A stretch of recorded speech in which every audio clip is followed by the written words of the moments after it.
Good evening.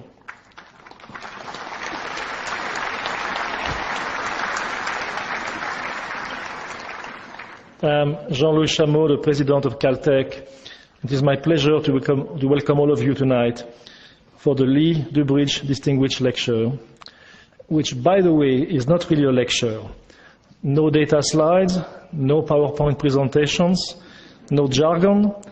Rather, the format for the evening, and really for all of the Dubridge lectures, is a conversation between a distinguished lecturer and his or her interviewer of choice. Dr. Dubridge was the second president of Caltech, and he held the position for some 22 years. He was a very successful president that most university presidents would aspire to be. He was especially effective at communicating with everyone, students, faculty, trustees, large donors, small donors, the chairman of General Motors, and even the president of the country.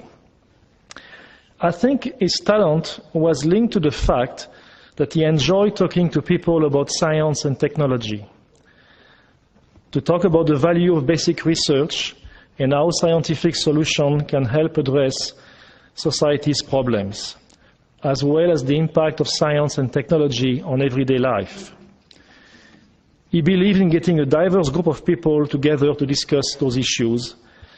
Tonight's presentation is a good example of what he would have enjoyed seeing on the stage of Beckman Auditorium. Before I introduce our two guests, I would like to thank the person who made this event possible, Mr. Peter Kaufman.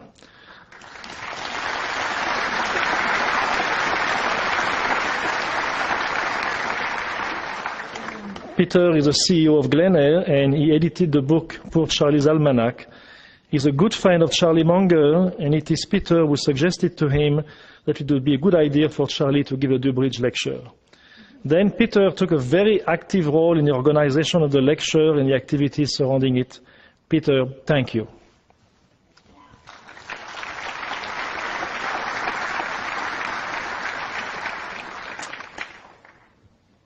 We are fortunate to have as our 2008 Dubridge lecturer what I would call a rock star of the financial world, Mr. Charlie Munger. For years, Charlie has been half of a financial partnership that is apparently a force which cannot be stopped in the world of investment. He and his good friend Warren Buffett have always made quite the team, but as you will find out, and many of you know, they also handle solo acts extremely well. Witnessing Charlie on stage at the annual shareholders meeting of Wesco Financial last year was for me a truly energizing and exciting experience, and one I would recommend to all of you. It's an event not to be missed. Charlie is like Warren Buffett, an Omaha boy, born and bred. He attended the University of Michigan, and yes, Caltech, because before serving in the US Air Force as a meteorologist. He then entered Harvard Law School, graduating in 1948 with a Juris Doctor magna cum laude. He went on to found the Los Angeles firm Munger, Turles & Olson in 1962, but left the law practice 3 years later to concentrate on managing investments, something that clearly he has done amazingly well ever since. He is known for his opinions, his philosophy, and his wit. In fact, the Caltech bookstore is outdoors, selling several books about those topics, and I hope you will take the time to purchase a number of those. Given the scope of his keen and broad interest in almost everything, we knew that whoever interviewed him would have to be intellectually quick, and quick enough to keep up with his unusual ability at storytelling. Fortunately, Charlie chose Caltech's own outspoken division chairman and physicist, Tom Tombrello. Tom, who heads up our division of physics, mathematics, and astronomy, is the William Kennan Jr. Professor of Physics, as well as Caltech's Technology Assessment Officer. A member of our faculty since 1961, Tom not only knows his way around Caltech, but also knows very well how to handle his division of free-thinking physicists, mathematicians, astronomers, and astrophysicists. He is known at Caltech for his brilliant mind, his wit, and let's say, strong opinions. We will see tonight whether Tom has met his match. Tom, please join us.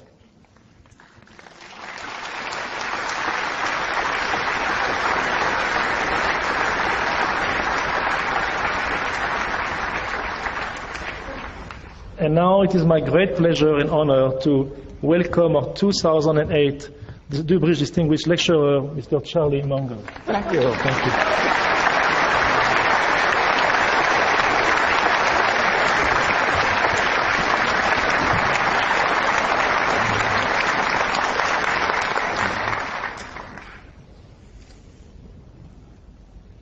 Should I go first, Charlie? Sure. Well, I hate to add to my president's introduction, but he left out some very important things about tonight's lecturer. As you might know, Charlie Munger was born on January 1st, 1924. And any of you who are familiar with the Asian calendar meant that was right at the tail end of the year of the pig. Now, it's well known that people born in the year of the pig are characterized by virility and fertility. Well, 8 children, I guess they got that right. But I decided I needed more information, so this being a modern world, I went to the web and found the world's expert on pigs. Her name is Charlotte. And she had 2 things to say about Charlie. One was terrific, and the other was humble. Now, what is this humble thing? I remember reading Jim Collins' bestseller on business, stressing that leaders in business should have humility. Frank Wells at Disney always said humility is the essence of life. Even President Suharto, among his 3 maxims, one was, don't be arrogant. But if 2 people have a right to a call on infallibility, it's Charlie and Warren. So I guess the first question is, do you 2 manage to keep each other from becoming infallible? Well, we have a lot of fun together, and our work is not really work for that reason.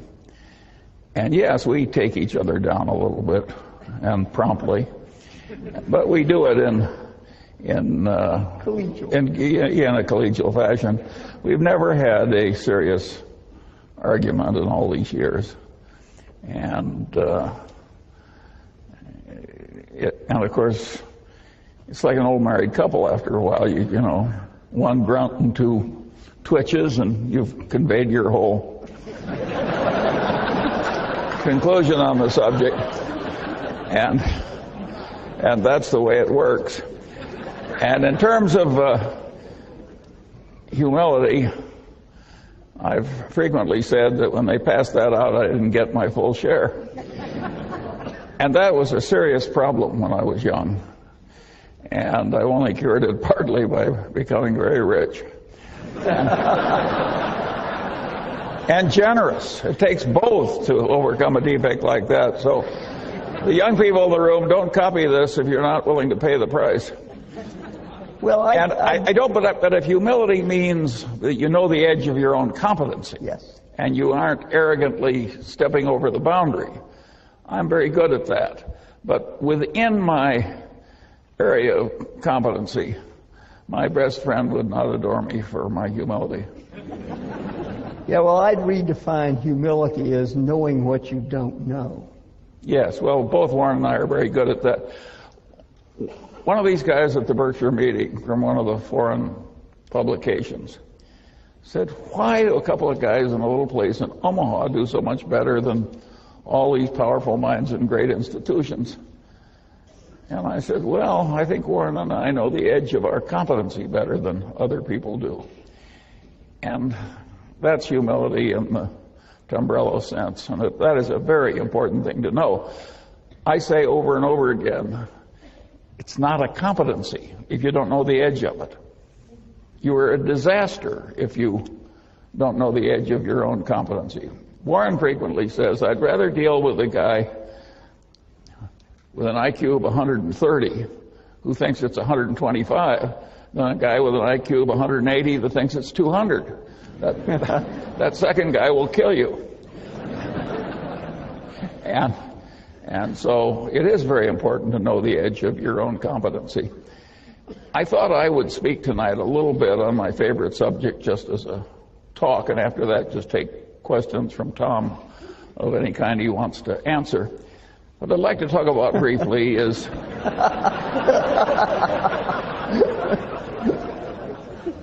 Tables. You think I'm kidding? And the topic I'd like to talk about briefly is common sense. Which isn't common. Yes. See?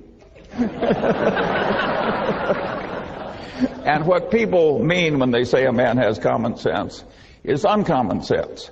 And usually they don't mean that the man has a narrow little activity he's good at, like knitting sweaters, and he sticks to that.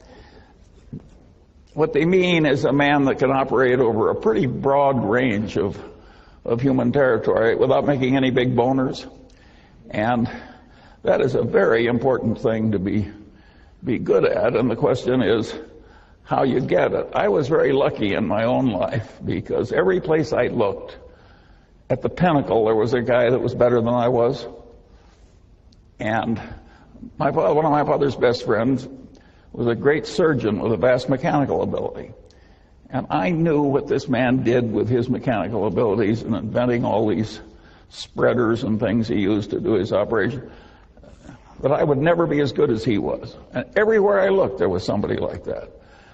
And there was all this folly out there, and I suddenly realized, like, if I just avoid all the folly, maybe I can get an advantage without having to be really good at anything. And I kept doing that all my life, and it worked so well that I enjoy sharing it with people like you. It really works to tackle much of life by inversion, where you just twist the thing around backwards and answer it that way. I have to give problems to my children, and once when I had all of them together, I said, well, there's an activity in America. There's a one-on-one tournament, and the national champion became the national champion on two separate occasions, 65 years apart. Name the activity. And 7 of my children could not remotely do it. The 8th is a PhD physicist, and he did it very quickly.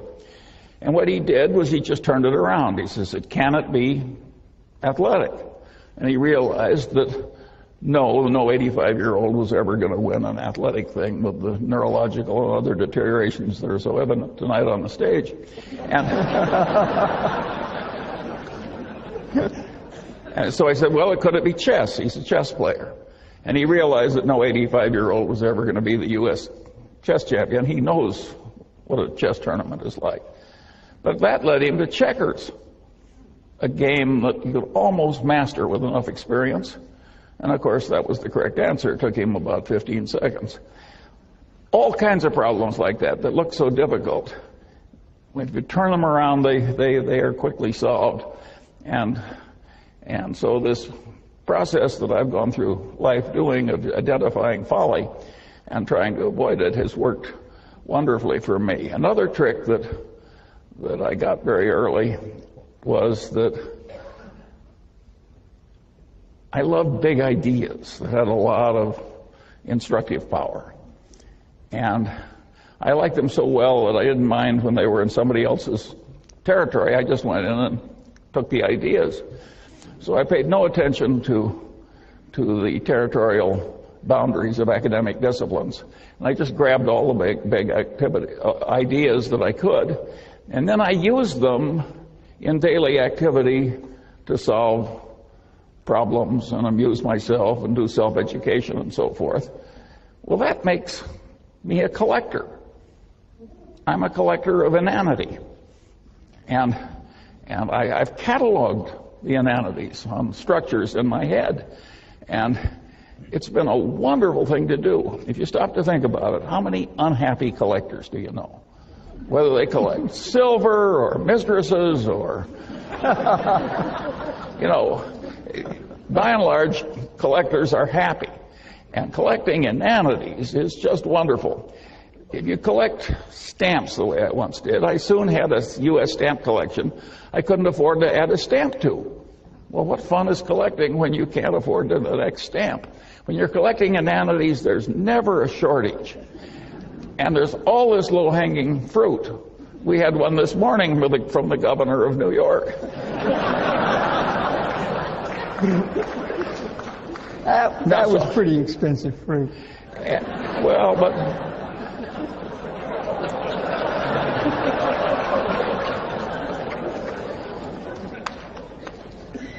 and so this is just a wonderful activity, and it's amused me and instructed me all my life. And another thing that I got into when I did that was to be very interested in seeing how these ideas interplayed together. There's not big academic reward or worldly reward for integrating one discipline for a strange discipline, but a strange discipline that's not your own. So if you do it in your head, you're in a territory without much competition. Warren always says you should take the high road in life because it's less crowded. And this is a less crowded mental road in life, and it really works. And of course, when you do that, you get into issues where ideas are in conflict. And of course, it demands synthesis. Well, a lot of people, when they see a demand for synthesis, immediately retreat into whatever orthodoxy they came from. That's not the Munger. If there's two big, powerful ideas and there's a terrible tension between them and synthesis is demanded, I look it up if I can, and if I can't look it up, I try and figure it out, and if I have a poor approximation, I use that for a few years until it gets better. I got another idea that was very useful. I always liked Occam's razor. Now, that is a wonderful way to think. You can argue that Einstein's whole career was just a marvelous demonstration of Occam's razor. E equals mc squared is a pretty damn simple idea, but think of the power of it. And then Einstein developed, some people say, a counter-corollary to Occam's razor. This may be apocryphal because I've never seen it in any original source I trusted, but I've seen Einstein quoted with this observation over and over again. Everything should be made as simple as possible, but no more simple. Well, if Einstein didn't say it, he should have said it, because this is a very sound idea. I later developed a supplement to that corollary. And my supplement to Einstein's corollary was that, about Occam's razor, was in messy social science,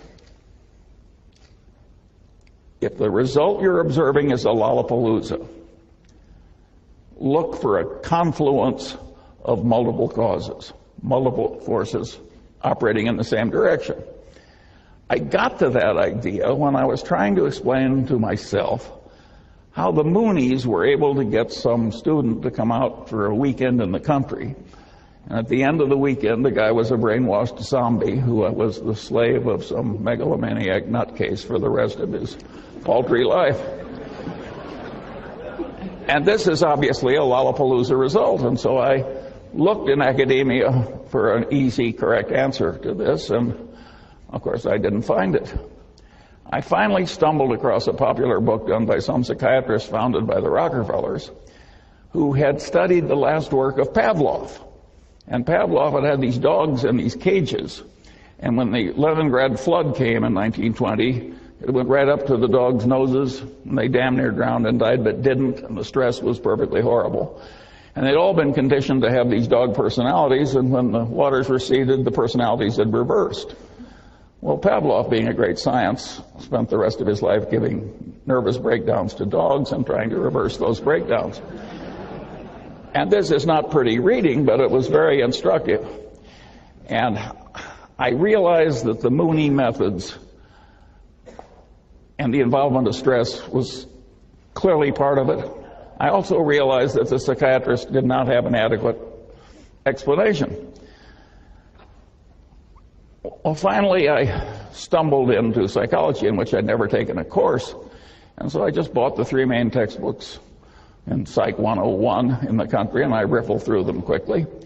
And, you know, I could pick up the 20 main ideas in social psychology very easily, and when I used them as a routine system, I could see that the Moonies were using about 6 of these things in combination with the Pavlovian stress, and just as the dogs' brains snapped in the Leningrad flood, the Moonies have a term in their conversion method causing the target to snap.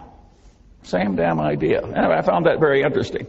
And because I'd reached a conclusion, a very unpopular, unpolitically correct conclusion that I've just given you, because it gets into religion's conversion is a tough subject. But at any rate, it satisfied me, and so I expanded it into this corollary of looking for a confluence of causes when you see a Lollapalooza result in social science. And that has been enormously helpful to me, because I find that a lot of social scientists have a weird mania where they twist everything into whatever little concept they started with. Again, it's that old saying, to a man with a hammer, every problem looks pretty much like a nail. And I have worked hard to avoid that problem. And of course, if you grab the big ideas in all the disciplines, by definition, you're a man with multiple tools. So you're less likely to commit the inanities of the people who twist every problem into being a nail. Well, at any rate, there were a series of tricks like that I used as I went through life, and it was amazing how many times I'd find something that I could easily solve with my little bag of mental tricks that had missed other people who were eminent in their field. I could go right into their territory sometimes and see more clearly than the professional denizen how his conclusions fit into the bigger picture. Again, this is a very dangerous attitude to have in ordinary social discourse. But it's a very good way to invest money. And at any rate, that's the kind of a peculiar man you have here tonight. And of course, I idolize Ben Franklin because I identify with him. Of course, he was so much more talented than I am. It's just a joke to make the comparison. But at least he was a totally self-educated man that wandered over a vast amount of territory and was pretty competent over the full range. And a lot of Franklin's knowledge was psychological too. He was a great observer of human nature, and so there are implications, of course, in this attitude of mine in academia. And the implication is very simple. Social science in America is very poorly taught. And the people who are the denizens and the people that they teach are way more incompetent than they need to be. The solution is to get all these social scientists or the ones that have the capacity to do it at least, so that they are comfortable across the boundaries of disciplines and see where the ideas conflict. Let me give you a simple example. If you went around Caltech and asked people, where do the laws of chemistry not apply? Practically everybody would say, well, they don't work in a hot plasma. No big deal. But if you ask a bunch of people that have taken the main course in economics and have gone on to business school in America, and you say, well, you're selling something in which is measured in units, and you want to sell more units. Do you raise the price or lower the price? Well, they've seen supply and demand. You lower the price. Then you say, tell me the occasions on which, if you want to sell more units, you raise the price. Now, this is an intelligent group.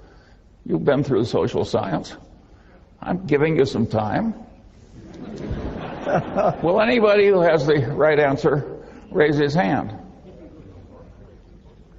Yeah, luxury goods, that's what do. About 1 in 50 comes up with the idea of luxury goods. Right. That the price is sort of a signal that it's high quality, and if it's not a signal of high quality, it's a way of bragging to your friends that you have both discrimination and money. But one other interesting example is the one that happened to my Caltech educated friend Bill Ballhaus, who was CEO of Beckman Instruments, a company founded by another eminent Caltech professor. And Ballhaus had in his business collection a company that made some complex gizmo that they sold for a lower price than the other two gizmos in the market, and yet it was much better, and it had lousy figures. And Ballhaus took one look at it, and he realized that it was a gizmo where if it failed, it imposed enormous costs on the owner of the gizmo, and he recognized that the price being low was sending the signal wrong in reverse. This can't be very good, or it would. So he raised the price enormously and sold way more units, and of course the profits went up at a truly dramatic way. So these idiots that can't answer the question are leaving a lot of money on the table that a man like Ballhaus knows how to get. And the world is just full of opportunities like that for people who get the main points and go across it. But of course, that's not the main answer to the question. That's just the Ballhaus byway. The main answer to the question is very simple. Suppose you raise the price and use the money to bribe the other guy's purchasing agent. Well, you can laugh because it's so obvious once somebody points it out. But who was raising his hand over that one after all the fancy education you've had?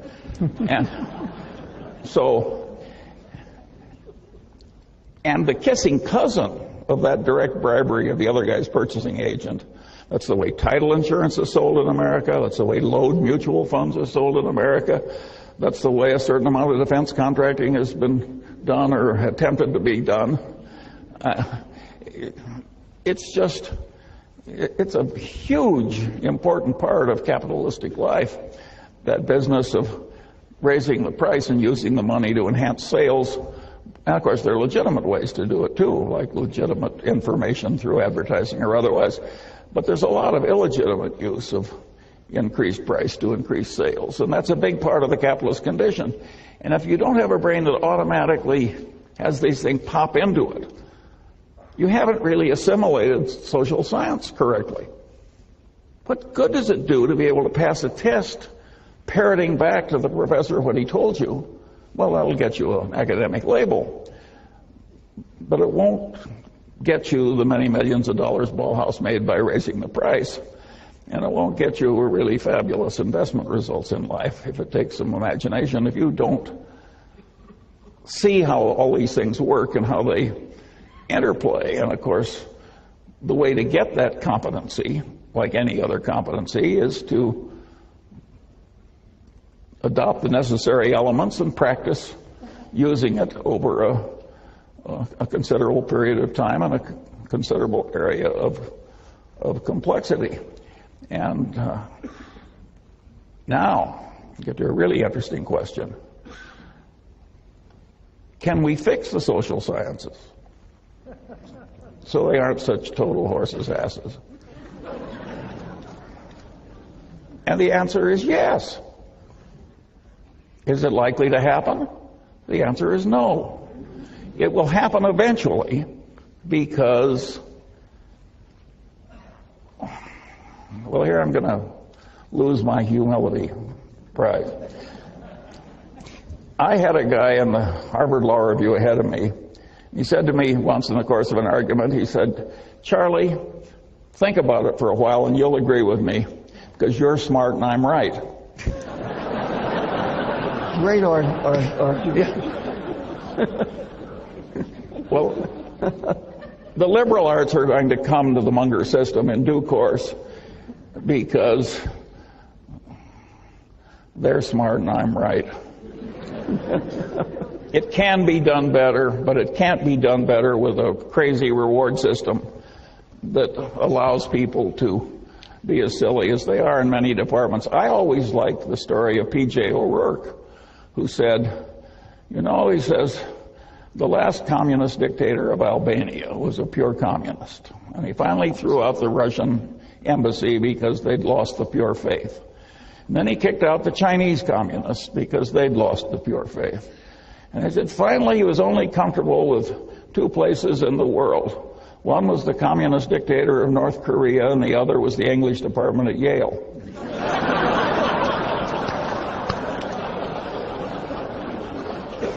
Well, you think I'm kidding, but there is a lot of extreme craziness in some of the liberal arts, and they select people who share their craziness. And it is not necessary that academia tolerate forever this lack of multidisciplinary competence. It's not that hard. If some aging, untrained, fat, old man can do it, surely the young, brilliant liberal arts people can do it. It will take a different incentive and a different system. It might even be that a place like Caltech could do it, but they'd have to get a rather unusual person to do it for them. Oh, all right, now I'll turn it over to... Well, I'd like to...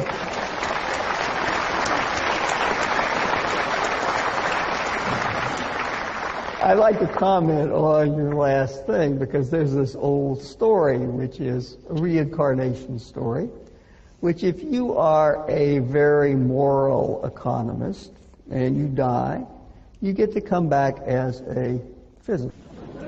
But if you are a very immoral economist, you get to come back as a sociologist.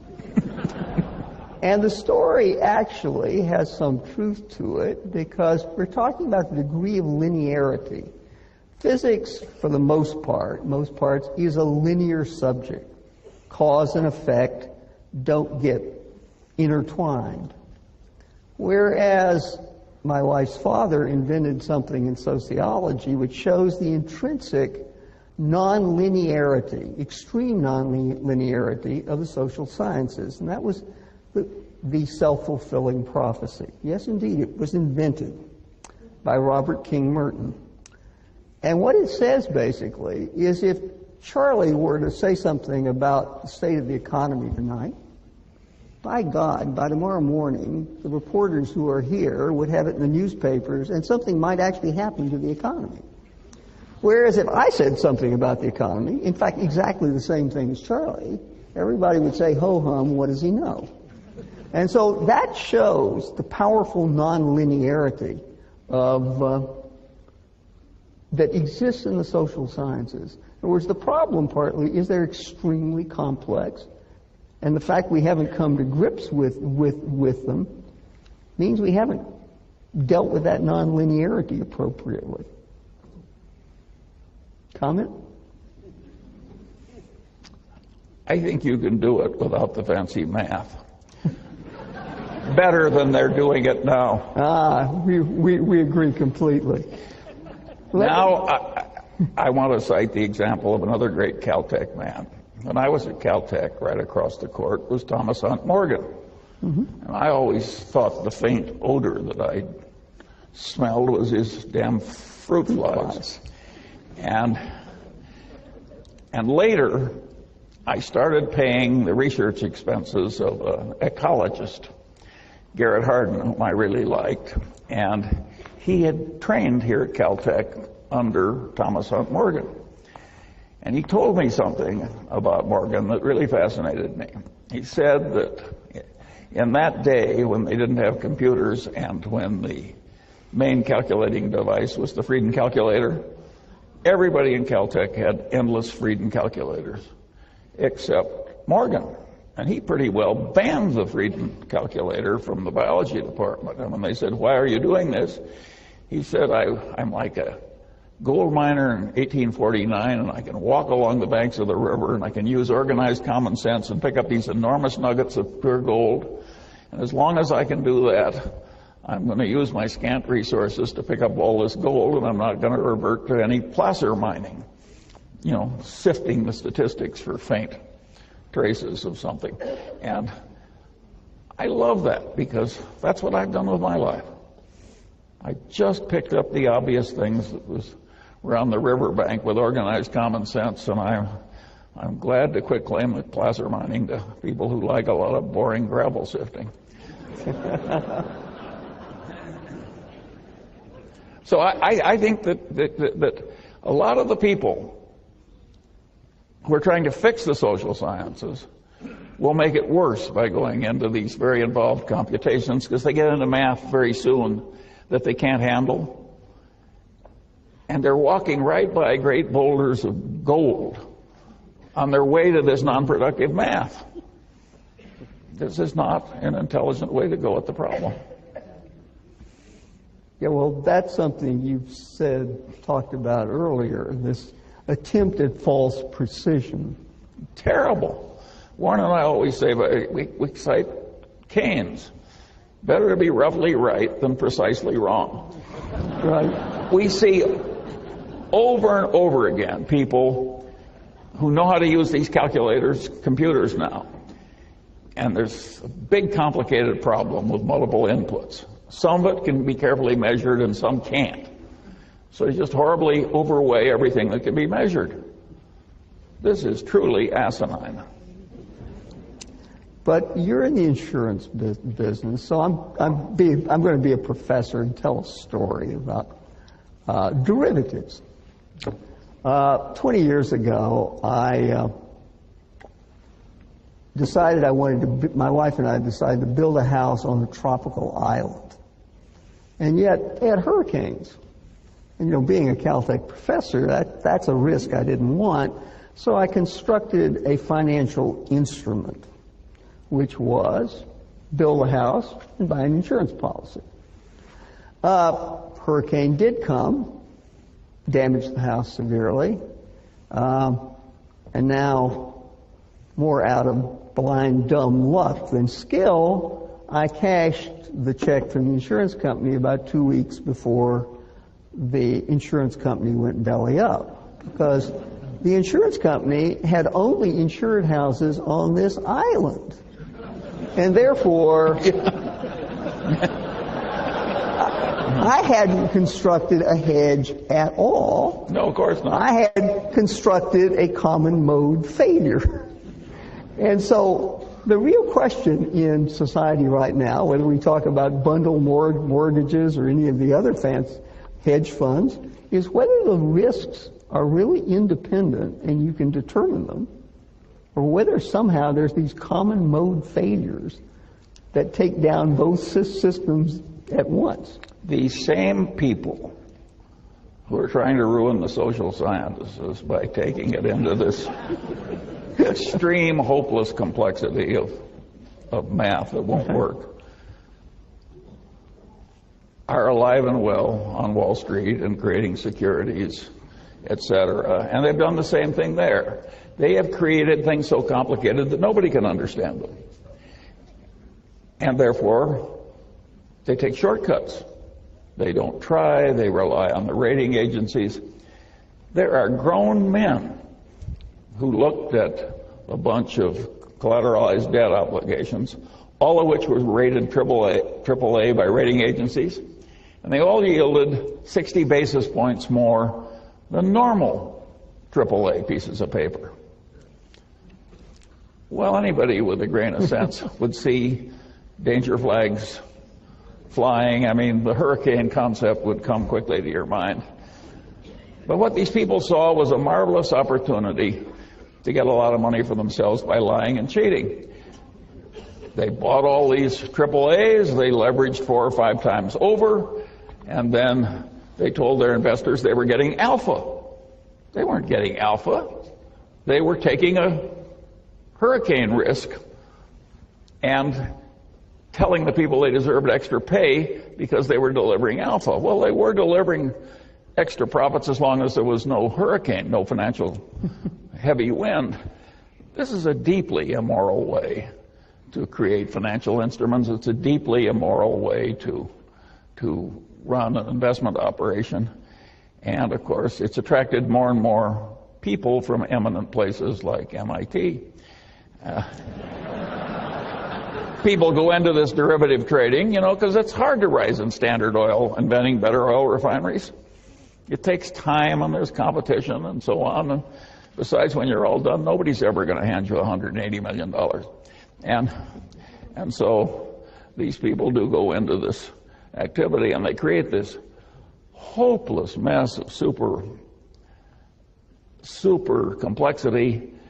Then they get trading systems, which their accountants bless, and they punch these buttons, and if they've agreed to buy something 8 years in the future from A for $100 million and sell it 8 years in the future to B for $105 million, they punch the button and both obligations disappear, and it shows a $5 million profit receivable from the second guy. Well, just because you can punch a button on a computer and show a $5 million profit doesn't mean you have a $5 million profit. What you have is a disastrous closing risk. If the market goes horribly against you, is the guy who's lost heavily the $100 million bet is going to be like the hurricane insurer on my friend's island? And the answer is yes. In many cases, he's going to be like the hurricane insurer on the island. We're just seeing that stuff unfold. And you can't watch it unfold without feeling the way I feel about a lot of the liberal arts professors. The people who did this are despicable. The accountants that bless the accounting have despicably failed in their own profession. If I make loans for many years, nice little 75% mortgage loans on decent houses to hardworking plumbers, and I have a wonderful low bad debt risk, and then I suddenly decide I want to report a lot of extra income, so I have somebody recruit a bunch of bums from Skid Row and charlatans who are just out of the penitentiary, and I have them agree to pay these very high interest rates on 100% loans and so forth. And I say to my accountants, accrue all this interest these people have agreed to pay me as income. They haven't agreed to pay it to me yet, but in due course it's due. And the way you'll do that is just assume that my bad debt experience on this new class of loans will be like the ones I formerly made. Well, as I've described it, nobody in his right mind would have an accounting that accrued the interest on the new loans. But in America, the accountants bless that stuff. And they would say, you would make my life too difficult if I had to do anything but look back and count the old bad debt experience and just extrapolate it into the new type of loans. This is not a modest fault. This is a significant fault in our common civilization. The professionals have horribly failed us. And the academics that have allowed these professionals to prosper without appropriate criticism, they have failed us too. And the regulators, Warren cited the example. We have 200 regulators in Washington. We have 2 companies in Washington, and their sole job is to watch these 2 companies for unendurable future troubles, Fannie Mae and Freddie Mac. 200 people in Ohio. That's all they have to do. They ended up with, I don't know, $30 billion worth of miscalculated earnings, and it just was totally insane. It was a Mad Hatter's Tea Party. I mean, all these people have horribly failed us with the most elementary common sense. Nobody ever said, look, this is too difficult, at least for the kind of people you have doing it. And yet it was obvious it was too difficult for the kind of people. And the guy who headed Freddie Mac was a PhD economist. And Berkshire has a subsidiary, and it was headed by a PhD psychologist. And the only thing he improved in his tenure was the wine cellar, the corporate wine cellar. And when the money finally ran short, and the chief financial officer said, we're running short of money for the wine cellar, he said, take it out of the depreciation reserves. Well, the depreciation reserves are a liability account. A PhD in psychology. I mean, I don't invent these stories. One of the if you're a collector of inanities, you can top anybody always with a true story. Well, the problem we academics have is we almost always solve problems we think we can solve, as opposed to problems that are real problems. I'll give you a quote that you may not know, and that's from Fisher Black, of Black-Scholes. He was a professor at Tufts, and he decided late in his career to take a very nice job at Goldman Sachs. And then he said something very wise that I think you'll like, which was, he said, market efficiency looked a lot different from the banks of the Charles than it did from the banks of the Hudson. There was another Nobel Prize winner at Stanford, and he looked at the investment success of Berkshire Hathaway, and he said, it's luck. He said, it's, you know, if enough monkeys are flipping coins, some guy will win 2 or 3 times in a row. And there's a name for this in academia, it's sigmas. So we were a 1 sigma event, and then we were a 2 sigma event, and then we were a 3 sigma. We get to 3 sigmas, this is really unlikely. Yes. He got to 6 sigmas of luck to explain Berkshire Hathaway. At that time, the audience was laughing so hard that he stopped doing it. But that was the only thing that stopped him. He would be at 9 sigmas by now. Which would happen about once in the history of the universe. Yes. We can't let you get away from an educational institution without talking about education. Caltech is a small manufacturing operation. We take raw material that we get from the high schools and we turn it into a product. Now, I'd like to say we don't make Chevrolets at Caltech. We make Formula Ones. But we are dependent on the quality of what comes in because we have to work with it. And what we work with is what comes out of the educational system in the United States. And I have some opinions, but I want to hear your opinions about what's happened to one of the best lower-level educational systems in the world over the last, say, 40 years. Well, of course, the educational system failed horribly in the central parts of the big cities. And the price that our civilization will pay for that failure is really huge. And of course, it has multiple causes. Of course, it's going to be harder to raise schools when the more competent people flee to the suburbs And the central city gets lower and lower average quality because all the successful people are leaving. The same thing happened in Germany. When they partitioned Germany, there was a period when anybody could get out, and 5 million of the most competent people in East Germany went west. Well, now what's left is the worst 17 million out of 22, and they've got a communist system. Well, of course they get an awful result. If you cull all the best people out and turn the rest into communists, it's not going to create a wonderful result. I mean, imagine arranging so that Germans are no damn good. I mean, this is really hard to do.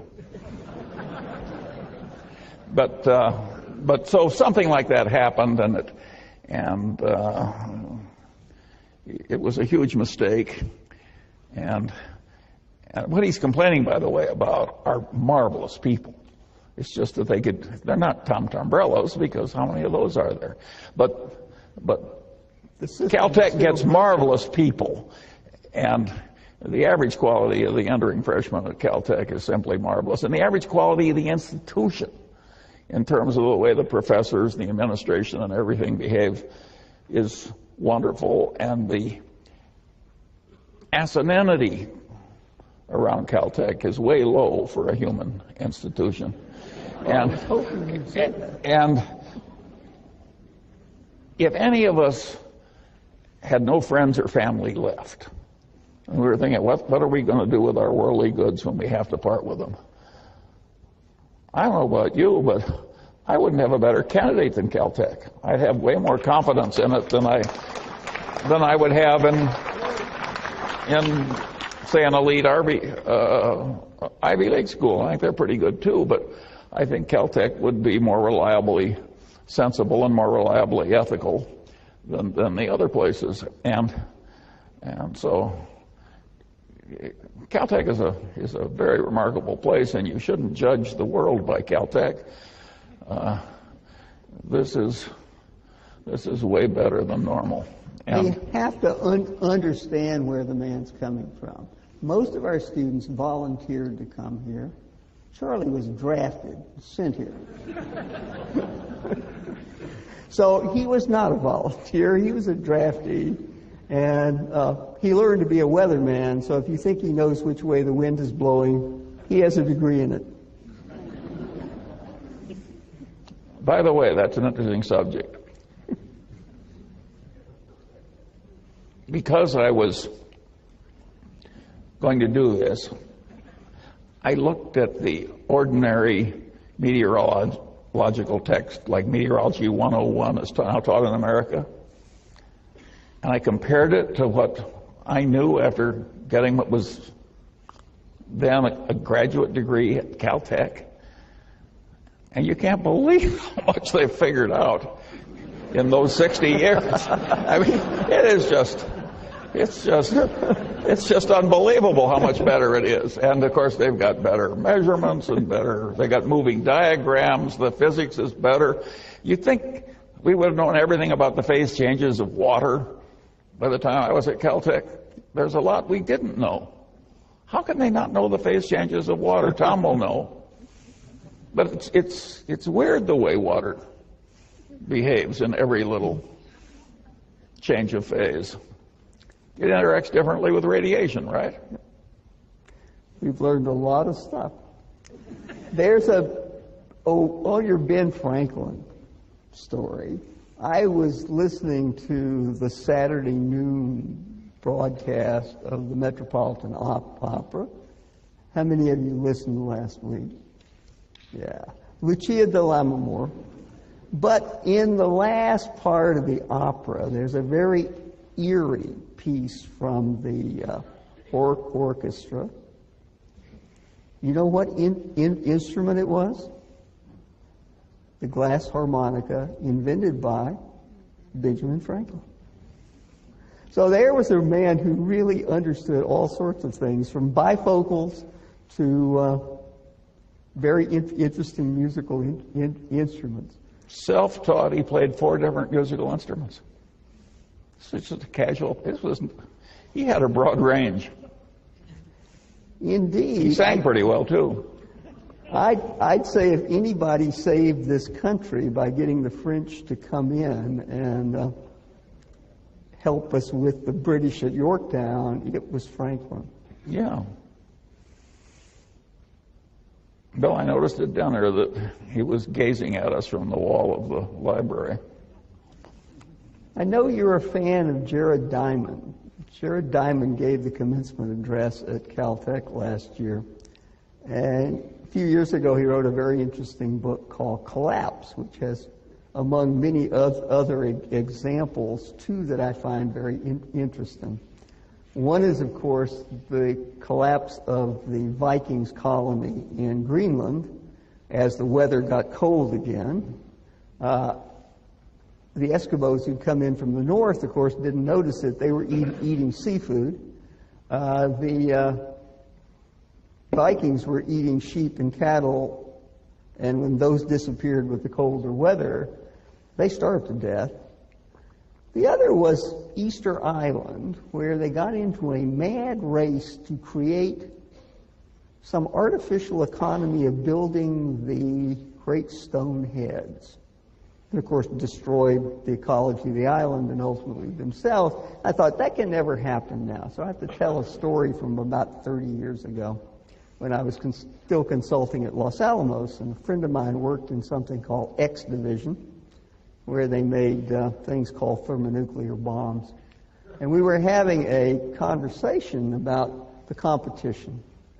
And this conversation went on for a while, and he kept saying, we've got to keep ahead of these guys. They are really giving us a bad time, and we can't keep up with them. And, after a little while, I said, this doesn't sound like the Soviet Union. He said, Soviet Union? Those guys don't build anything we care about. We're talking about Livermore. And so there we were in a mad race, using up the country's treasure in a wild attempt to keep up with ourselves, building the equivalent of stone heads. So are we doing anything like that you see in our society, Charlie? Are we building stone heads or competing with ourselves when the real competition is doing something else? Well, sure, but you go into the really fundamental tensions of multidisciplinarity. Every biologist thinks a little like Paul Ehrlich. They think, my God, carrying capacity of the land, you excel at tragedy's coming. And every economist thinks we've had compound interest at 3 or 4% for 300 years, and who's to say we can't do it for 500 years more? And they just each live in their little world, and nobody thinks that these ideas, in the end, have to synthesize in the real world. And, of course, from neither side are they very good at this synthesis. Every ecologist underestimates the power of the ideas of the economists, and every economist tends to believe that any troubles from carrying capacity are almost non-existent. I once heard an economist say that the supply of coal was infinite. And I said, how did it become infinite? And he said, well, not quite infinite. But I am not inventing these stories. They're in my collection of inanities. As I say, if you just join my collecting council, you can have all the fun I've had all my life, and you'll never run short of material. No, I think Jared Diamond is, to me, very interesting. I think Guns, Germs, and Steels was one of the great books written. But the main point was wrong.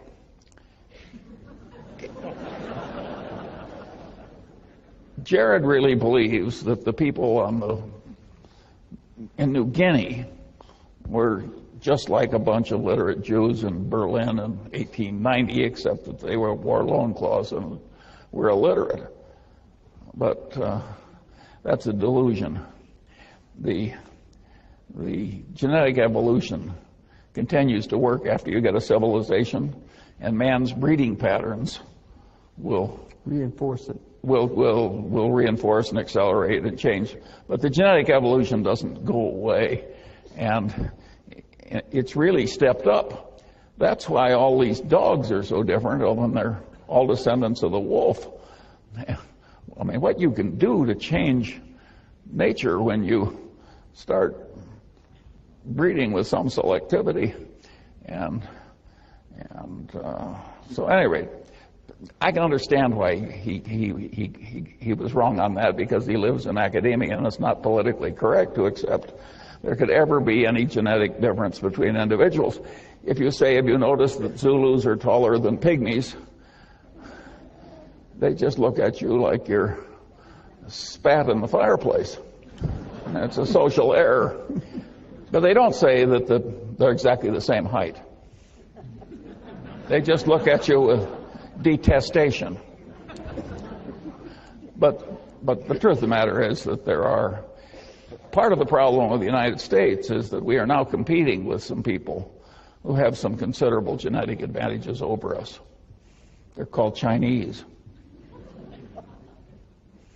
I don't know why the Chinese, mired in a Malthusian trap and under an idiotic system of government, got a genetic mix that was so good on capitalism when it was unleashed. That's a very interesting question. But some kind of selective breeding happened over there. I see my friends adopt these Chinese girls who are utterly discarded from the remote hinterlands. And one of my granddaughters. Well, I've now seen a sample that's so great. I say I'm not like this idiot professor at Stanford who, Six Sigmas of luck.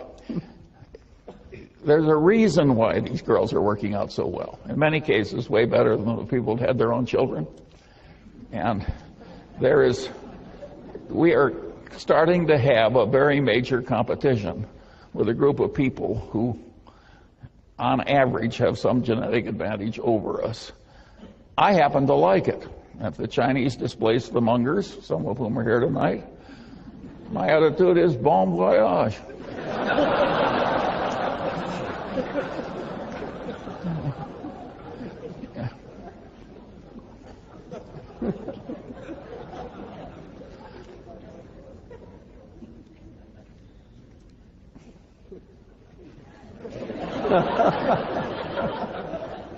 But it happens over and over in this country. When my grandfather came at the end of the 19th century, 13 years old with a 9-year-old brother by themselves, illiterate, impoverished, I'm sure the people in the U.S. despaired that these Sicilians were coming into the country and it was going to be the downfall of the place.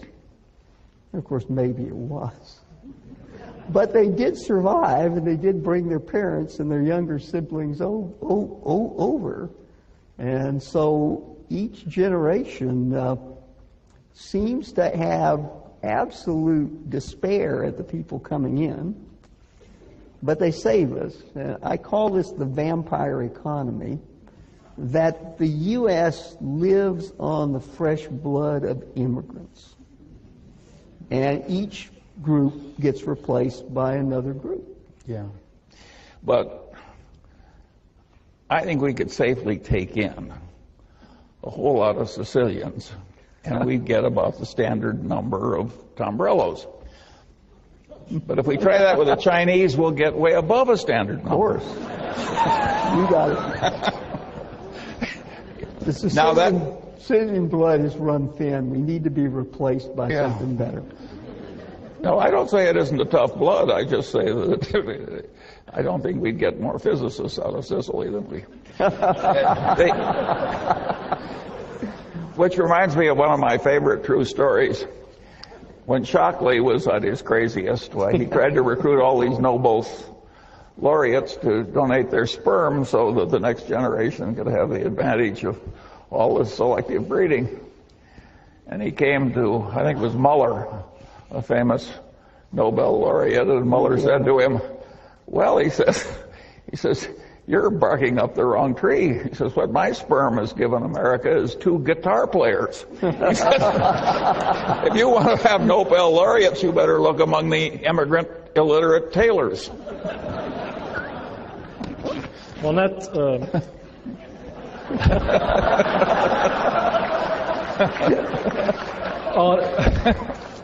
on that note, I would like to thank Tom and Charlie for a very entertaining first part to our program. So, thank you for the first part.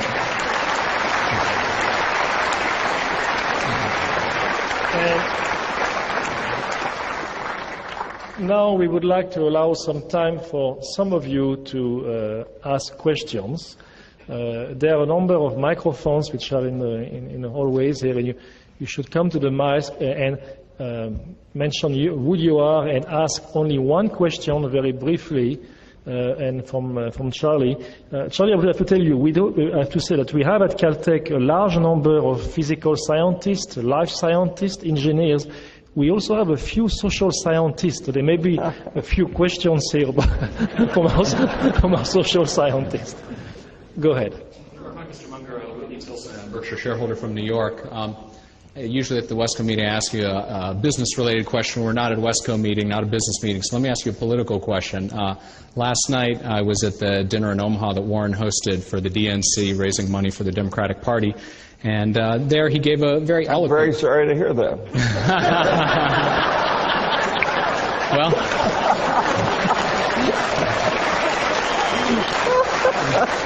I'm going to ask you to elaborate on that, actually, because he gave told a story about how he was the son of a far right-wing Republican congressman, grew up, hearing about godless communists, et cetera, and so at some point in his youth sort of sat down and very calmly and rationally, in the way he described it, much like investing, I think, thought about, laid out his worldview, what he thought was important, et cetera, and made a rational, unemotional decision that, the Democratic Party is right for me. And so I asked him afterward, I said, do you think this administration might tip Charlie over to our side? And he sort of laughed and said, well, maybe, but if I were to ask him about it, he'd never come over. So I figured I'd ask you about it, and I'm not going to be so rude as to ask you who you're voting for, or might Hillary or Barack be able to count on your vote this November, but rather to a bigger question about how did two such like-minded people, who in your early comments have never really disagreed on anything, can communicate so well and finish each other's sentences and so forth, end up in two political parties that can't seem to agree on anything. And sort of more broadly, if you could maybe tell us your similar story to what Warren did. Did you become a Republican because you sat down calmly and unemotionally and thought about the issues, or was it something like most people? I think it's one question, okay? One question and one. Well, Whitney, I think that if you're a really intelligent person, you have to hold your nose in reviewing either party. Yes. And just exactly which one gives you the most offense can vary between intelligent people.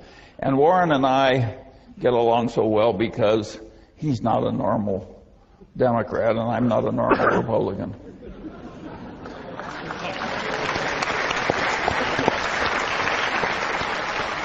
Go ahead. Hi, it's Aaron Edelheit. I've read a couple of things of speeches, and you recommend books occasionally. I'm wondering if there are, you've mentioned that it's important to study across many disciplines. Are there a couple of books, 3 or 4 on your mind, that you'd recommend, ones that you've recently read, or ones that would help in what you've talked about? I'm going to duck that here because I've got a crowd of cult members at the Berkshire Hathaway meeting coming, and that's where I'll do that one. Okay. Next. Okay, I have a gentleman that written in a very specific question. I trust that you're not shall I say, a skeptic on the issue of climate change and global warming and the impact of human activity on raising the temperature of the Earth. Specifically, what do you feel is the responsibility of corporations, if any, to deal with that issue within investments you hold, as opposed to maybe making charitable contributions to deal with it? Specifically, for example, Pacific Corp is owned by Berkshire Hathaway. It is proposing several coal-burning power plants in the Southwest. And also there's a question of dams on the Klamath River in northwestern California. Do you believe that Pacific Corp has a social responsibility to address this issue of global warming, or do you believe it's better off if the corporations maximize their income and then set up foundations to remediate social problems? Yeah. Well, I'm not going to speak for Pacific Corp, which has its own executives that are more expert in these areas, and it's their responsibility under the Berkshire system, which involves delegation just short of abdication. And but on global warming, I can give you an easy answer. Do I think there's some global warming caused by increased concentration of carbon dioxide? Yes. Do I think it's nearly as big a problem as Al Gore thinks it is? No. And I think some of the solutions that are proposed by these true believers that are so excited about global warming have created some of the biggest asin entities of all. And the worst of the asin entities that makes me grieve for my fellow citizens is trying to turn corn into motor fuel. This is one of the world's stupidest ideas. And it involves partly something you would agree with. In figuring the cost of the corn, they don't count anything for the topsoil that's lost with every corn crop, which any ecologist would care about terribly. So the whole thing is just asinine. It shows how this true believer stuff, which gets onto a cult-like mania, can cause terrible failures of cognition, like turning corn into motor fuel. I mean, it is really crazy, and it's a disgrace. It's not. It's really awful. And so we want to beware getting too influenced by these people who obsess on this one issue. It's going to be very, very hard. I think we have a reason for not using up the petrochemicals, the petrocarbons of the earth, and that is they're so useful to man for reasons other than keeping warm and running engines for transportation. And when they're gone, I don't know what Tom Brella's solution is, but I'll bet it's not very reliable. And I agree. And so I think we've got a good reason for doing this. And when you've got a very good, sufficient reason to reach out for a fairly stupid reason with a lot of miscognition, it's really not very smart. And you ought to be ashamed of yourself. Next. Go ahead. Hi, my name is Cecilia Yu. I'm an undergraduate here at Caltech. And when I heard you talk about the space race, it kind of reminded me of the recent 50 years in space celebration. And one of the best speeches I've ever heard given by an astrophysicist named Dr. Joe Tyson. He mentioned that the Apollo race actually created one of the greatest impetuses in America for for scientific advancement and the advancement in education. So when you called it a race of head building, big head building, I wonder if it's about time that America had another such big head building race to create another impetus to study science, and especially in the public education system. Tom, I think she wants you to answer.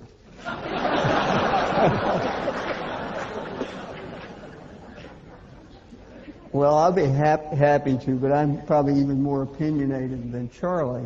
Be hard. I think the great adventure of our time has been to explore the reaches of the solar system with robots. That the robots can go there, they're not affected by radiation, they're not affected, and they last forever. Voyager was launched before you were born, and it's still out there exploring the edge of the solar system. There are lots of places that our machines can go and tell us what the adventure is, and we don't have to send men to do it. Frankly, I think it's a bit like building those stone heads on Easter Island. You can see why I asked for Tom Tombrello to be here. It diffuses the natural antagonism. Go ahead. David Winters. You've got a negative Lollapalooza effect in financial markets today, Charlie. Any thoughts on how this plays out? Well, when it's this bad, I think there will be some reaction and some change in practice and some change in laws. And if we don't get changes in laws, they'll change the labels. When they reinvent CDOs, they'll have some different name. They have poisoned that name permanently. And but I think the lessons are just unbelievably important. Advanced civilization did not need this much mess. We didn't need this much lying. We did not need this much crazy, envy-driven pursuit of unreasonable gains with no conceivable social contribution. This was not a pretty scene. And yet it was something like the South Sea Bubble. As long as it was going on, nobody wanted anybody to criticize the party. No, so I think there will be changes. Do I anticipate great wisdom from our legislative class? I hope not. Well, they gave us the problem in the first place. I mean, they repealed. Let's take the simple little subject of margin requirements. Mm-hmm. In the 20s, we had a great mess caused by 90% loans against stock and rampant speculation and so on. So they passed tough rules giving the Federal Reserve the right to control margins, which they did for a long time. The banks had to apply it. There was none of this crazy credit when I was young. If you wanted to buy securities frequently, you had to put up 50%, sometimes 75%, sometimes 100% of the price of the security. Fade in, fade out. The class that was going to make money out of running derivative exchanges and all kinds of things, option exchanges, wanted the equivalent of a new gambling parlor where they could be the croupier. And so they talked up a lot of free market economic ideas and said, after all, liquid markets, capitalism, we have to... And they created derivative markets which totally obsoleted the margin requirements that had been part of the American regulatory scene. Human nature needs margin requirements, just as it needs restrictions on selling heroin to 14-year-olds. And our legislative class, item by item, repealed all that stuff. And once it started making money, they just multiplied it. And then they got into systems where the clearance is a huge problem. And we're starting to see that now in some of these obligations, where you can have the contract, but the contract can't clear. The other guy's not good for it. The procedures are not proper. It's like his insurance company that insured against hurricanes until it came to the island where they wrote the insurance. It's like what I call the accounting for Berkshire's derivative book. It's a new class of asset entitled good until reached for. By the way, it was $400 million that the accountants blessed. But when we reached for it, it just went to mist. I don't think that you should have a lot of assets on your books that are in the category good until reached for. Anyway, this thing just morphed into this diseased outcome, and so it's hard to predict what the legislative reaction will be. I think we've created such a vested interest now in all the people that profit from this stuff that I don't think we're going back to margin requirements, and I don't think we're going to get rid of all these stock option exchanges. I knew we never needed them. Warren went and testified before Congress that we didn't need this stuff. He was a solitary voice. There was one man was down there saying, what do we need option exchanges for? But it didn't work then, and I don't think it'll work now. It's really quite sad what happened. You would like to feel that, as Tennyson said, that the thoughts of men are widened with the process of the suns. Why do we have to repeat the same old follies over and over again in a thin disguise? But evidently we do. My friend Garrett Hardin, wonderful man, another Caltech trained man, he used to say, if Aristotle were alive, he would be a very grumpy old man. Because he would have seen the same damn mistakes made over and over and over again. And that may be some of the problem with me.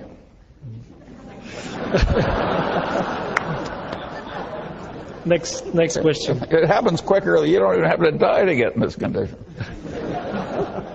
Hi, my name is Brett Herkenoff. Yeah. I wanted to know what you think the most important career or academic experience a young person could get today would be to become a great investor in the future.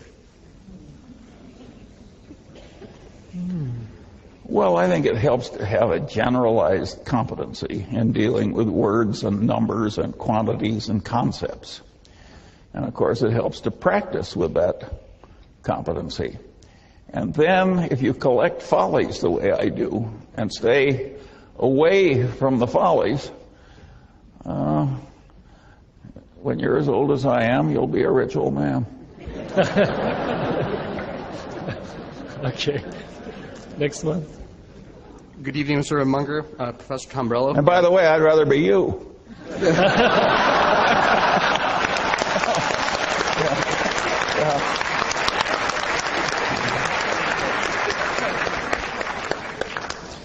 My name is Dennis Armani. I graduated from Caltech 3 years ago, and now I'm a proud employee of Glen Eyre.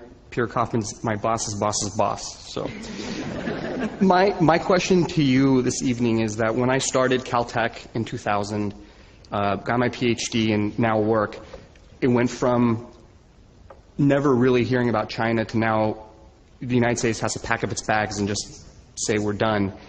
Why is it such that whenever the United States, or why is it so easy to write off such a great country all of a sudden? That in the Oh, I'm not writing off the country. I'm not saying necessarily you, but it seems like the world in general just says we're... No. I'm just recognizing reality that a new competitive force has come into the game that's hard to handle. You don't write off the country if you're a very good golfer and Tiger Woods comes along. This is a very talented collection of people, and if they keep going, the competition is going to be very tough. Berkshire goes out of its way not to compete with these people head on.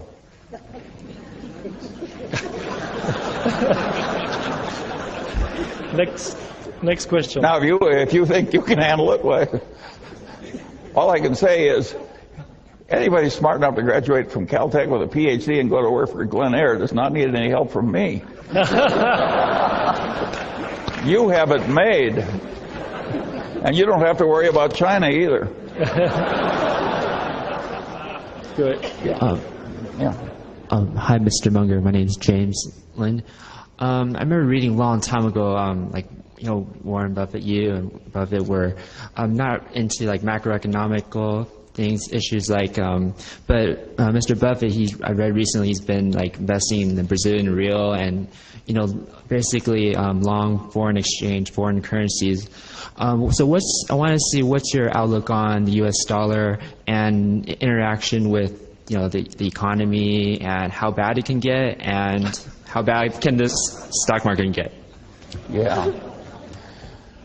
Well, you know, averaged out, Berkshire has not made its progress in life by making wonderful macroeconomic predictions.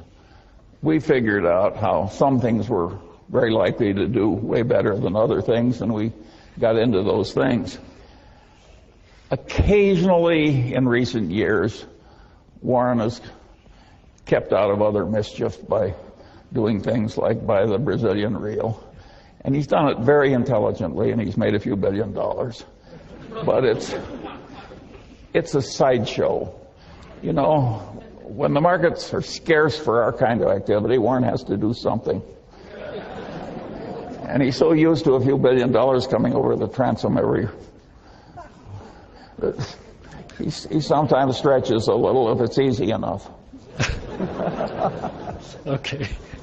But I can't help you with a simple solution to getting rich with soft white hands. Next question. Hi, my name is Helen Lee. I'm a Caltech undergrad here, and as Caltech undergraduate education goes, we learn things from math and physics to chemistry, biology, all the sciences that you can imagine. But we don't get a lot of insight into, business and investing. And as sort of a new investor, my question is, what, in your opinion, is the best piece of advice for a new investor or for current investors? Well, I think it's very useful to get the capitalist perspective. Namely, how do you make this thing work for the people that own it?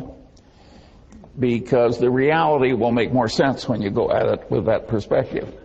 So even if you don't intend to get rich, you want that perspective because you'll understand the reality you're dealing with better. So I think you mentally want to make yourself an investor as part of the proper training of your mind. And since you have to do it anyway to improve your mind, you may as well get rich while you're doing it. And so if you underspend your income while you're alive and keep learning and collect all the bonehead mistakes other people made and avoid them and so on, I would confidently predict that you'll do just fine. But there's no one book or one idea or something that's going to do it. The one idea that people use is the one that Ben Graham borrowed from engineering, which is the concept of a margin of safety. In other words, factoring in all the probabilities, you want a bonus probability. You want a margin of safety in what you're doing. And that's a very good concept when you're designing a bridge, and it's a very good concept when you're making an investment. You want something that will handle some mischances from life and still do well. And so if there were one concept, why, Ben Graham would have said that's the concept. But it's easier to state than it is to work it out case by case. Tom, I interrupted you. To throw out a Munger-like concept, the things you're learning should be connected to one another.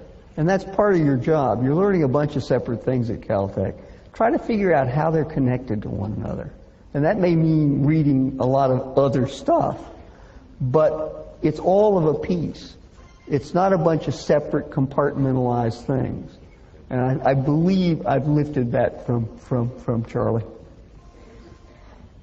Yeah, but all this stuff is really quite obvious. That's it. And yet most people don't really know it in a way where they can use it, which is a very interesting educational problem.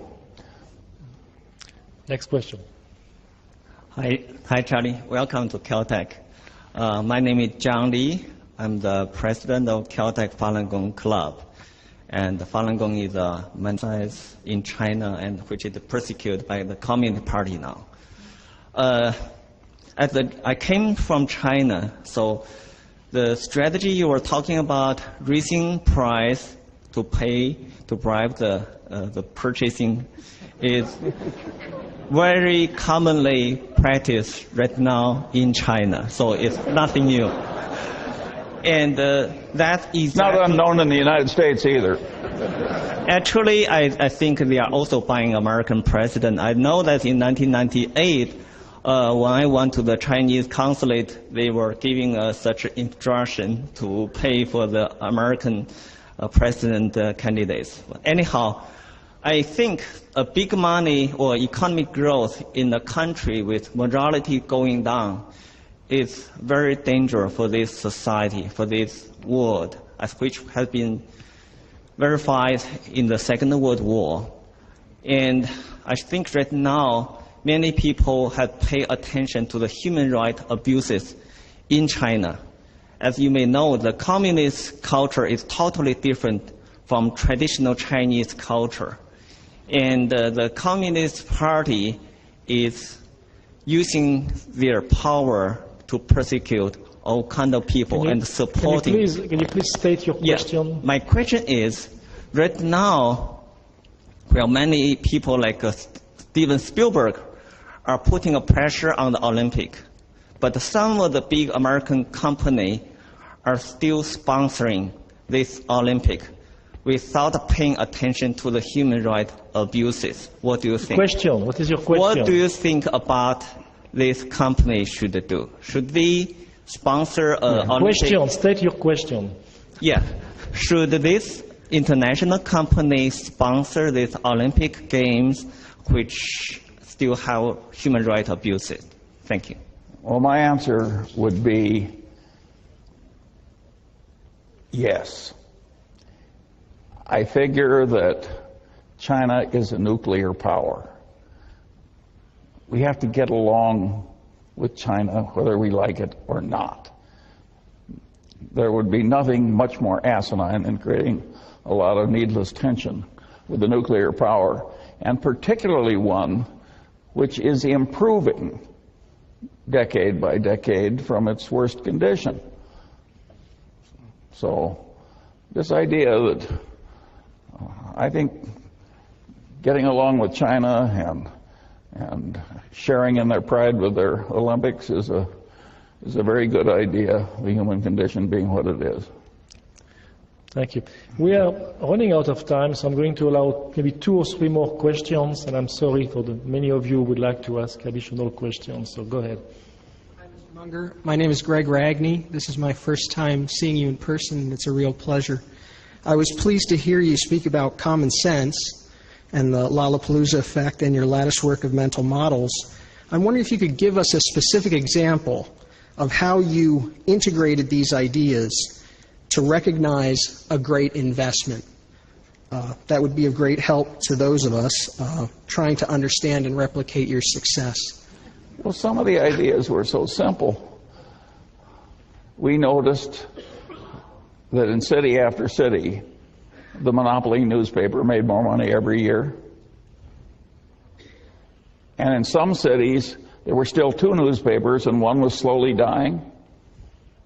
And so we bought the one that was sure to win. Does this strike you as a complicated idea? It's the new newspaper. And one time we did that with the Washington Post. We made $1 billion with 10 million. So a lot of these things are perfectly obvious, and you just have to train yourself to. You have to develop the knack of using the knowledge you have. Next. It's a knack. You have to work at it. It won't come in just over the transom because you'd like to have it. Hi, I'm Chris Kennelly, and I'm a freshman here at Caltech. And I was wondering, what do you say what you can see into the future, what the biggest issue and maybe its runner-up are for what is going to be the dominant concerns in the future? Some people say like China's rise is a big issue, or environmental collapse. What in your mind are those big issues? Well, the issues that could do us in, of course, there's a big nuclear war, the successful mass use of pathogens. These would be very, very serious things, to put it mildly. And of course, something could happen that we don't anticipate. I would not predict that environmental collapse is going to be the big killer of human beings. Man is a very clever creature, and when things get tough, we can do all kinds of things. The guy spoke about global warming. If we want to change the temperature of the Earth, once you're talking about trillions of dollars, we can change the reflectivity of the Earth. 30% of the solar radiation, it just bounces back. And we have things like mirrors. The difference in reflectivity between a really good snowfield and a black body is the difference between 95% and zero in terms of reflectivity. And so there's a lot of potential. And the guy who I remember first suggesting changing the reflectivity of the Earth was John von Neumann. Probably some people would say the greatest mathematician of the last 100 years, but certainly he was up there. And so I think all kinds of things we can do to... The shortage I see is, it all gets back to energy. If you've got enough energy, you can do practically anything. And of course, Caltech is way ahead on that. They've examined all the options, and they're all for using the sun better. That's the correct answer. And I think man will be clever enough to do it, and if he doesn't like the temperature of the Earth, I think man will be clever enough to change it. And so I don't have the environmental terror a lot of people do. And that's from a man that gets very nervous on the way we treat cows.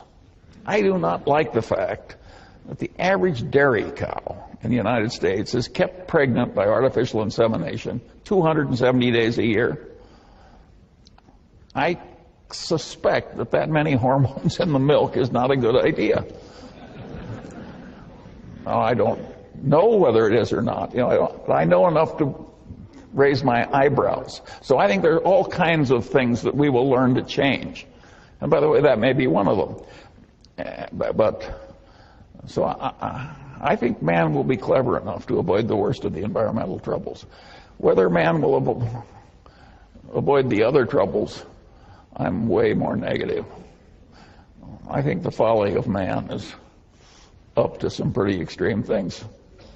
Imagine Adolf Hitler taking over a civilized country like Germany. And he could have won. I mean, to some extent, we were quite lucky in that war. When I went into the Army in January of 1943, a year after Pearl Harbor, I was drilling in the mud with wooden guns. I mean, we were very lucky that we had all these oceans and that we broke their codes and we had these wonderful scientists and that Hitler kicked out all the brilliant Jews. We just had a lot of good fortune. And the next time we may not be so lucky. So I would argue that the next time we should be wiser. Okay, next question. Good evening, Mr. Munger. My name is Mike McGowan. I live in Pasadena. I'm a Wesco and a Berkshire shareholder. The fellow about one ahead of me asked my question and you answered it. So I'm kind of rephrase it. You've spent a really interesting life looking for the truth in a number of situations and then have acted upon it. Whereas other folks in Wall Street and in academia and in other cultures seem to, even if they see the truth, they don't follow it. They find it easier or what have you to follow their fellows in doing this. What is it that you've done that you could suggest or that seems to be a model for these guys kind of discarding the opinions of their fellows and pursuing something that would really be, as you said, developing the knack for this? I think to some extent I was naturally disrespectful of the received wisdom, and I wanted to figure it out better. And I think to some extent that was an inherited disposition. And I turned what many people would regard that horrible lemon into lemonade. But I don't know. I think you can make that kind of lemonade out of my kind of lemon. I don't know if you can do it out of marshmallows. Okay. Next question. Good evening, Charlie. Welcome to Caltech Beckman Auditorium. I'm Jay Whitcraft from Sierra Madre, and I bring greetings from a fraternity brother and classmate of mine, Peter Munger, who I believe is a cousin of yours back in Philadelphia. My question is, I'm in the Sierra Madre Foundation, and we have a problem. It's a small town, 11,000 people, 3.5 square miles, and we're trying to keep our budget together. And because of a cutback in taxes that we used to get from the state, we're hurting for money. And I wondered if you have any suggestions as how our city could help us, or how our foundation could help the city do better with our budget. Well, lots of luck. Fixing the reactions of politicians in government to deal responsibly with financial problems. This is a big order. And I think you'd have way better chance of doing it in Sierra Madre than we do in Los Angeles. It's almost in the nature of things that the politicians will make all kinds of promises and do all kinds of things to please the voters and sort of put off the obligations until tomorrow. And so they're constantly building up a great load of future obligations. And they're constantly posturing for votes as distinguished from really trying to get the right answers. And of course this causes problems. And it's no fun to suddenly have to chop activities out of your accustomed lifestyle. And I solved the problem for myself in my own way, and I'm afraid I'm going to have to leave you with the problems of Sierra Madre. Final question. You upheld Benjamin Franklin repeatedly for his ability to master many disciplines, and you spoke a lot about the humanities and social sciences and Wall Street. I'm exactly half your age, and just in my lifetime, I've noticed a big shift in the incentive structures and everything from university admission to youth sports as well as the workplace in rewarding specialization. Do you think that, is there any alternative way that you can think of to reward multidisciplinary success as opposed to the very high degrees of specialization that seem to be what gain people status and financial reward? Well, of course, we should have high degrees of specialization. And if you get a nice little cancer in some ghastly place, you will not want a guy that really understands Proust. You know, I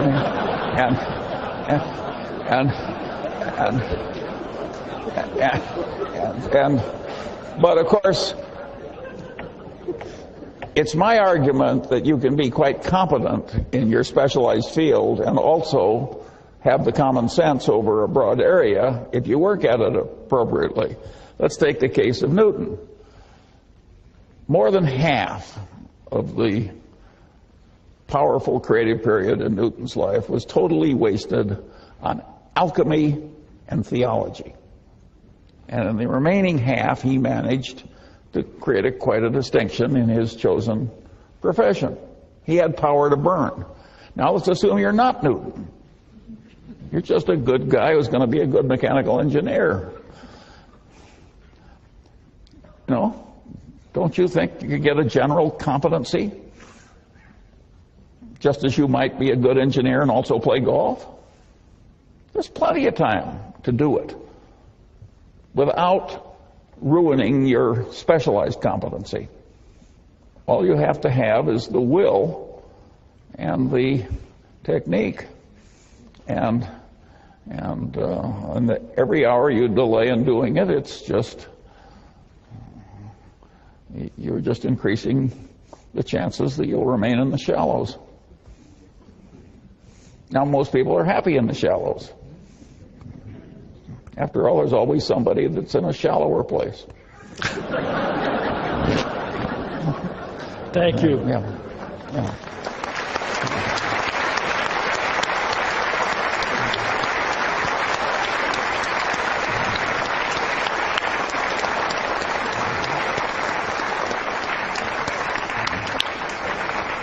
I would like to thank all of you for joining us this evening. I believe it was an exciting discussion, and I enjoyed it very much myself. I'm sure you did. Before we leave for the evening, I would like to present Charlie with a very small token of our appreciation for his presentation today. Thank you.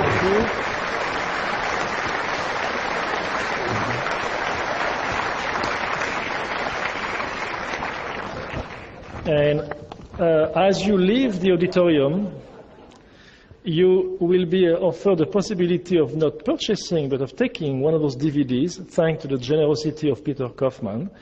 And it is an interesting DVD. It's a 2-hour show on science. There are very few of those. It was made by a number of PBS affiliates. It's being shown all over the country on PBS stations. And what is even more exciting, it's 2 hours on science, and it is entirely done at Caltech and JPL. And I really encourage you to get one of those. I think we have enough for, let's say, one per family or one per small group. Please make sure you get one before you leave. And join me again in thanking Charlie Munger and Tom Tombrello for a delightful evening.